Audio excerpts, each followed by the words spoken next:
কি হয়েছে? এদিকে আসো, এইদিকে আসো।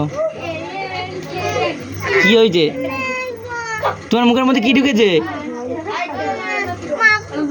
মাকড়সা ঢুকে গিয়েছে। আরে তাই ফেলো, শুধু ফেলে দেখো বেরিয়ে যাবে। আরো জোরে। বাহ, বেরিয়ে গেছে, বেরিয়ে গেছে। যাও তুমি ভাত খাও, তোমার মুখ দিয়ে সব মাকড়সা বেরোবে। বেশ হবে, বেরোবে। মাকড়সার রাজা। হ্যাঁ, জোরে বল। কোথায় যন্ত্রণা করছে? মাকড়সা ঢুকেছে তাই? আস্তে আস্তে পেটেও যন্ত্রণা করবে এখনই। পেটে হালকা হালকা যন্ত্রণা করছে না তোমার? হ্যাঁ করছে।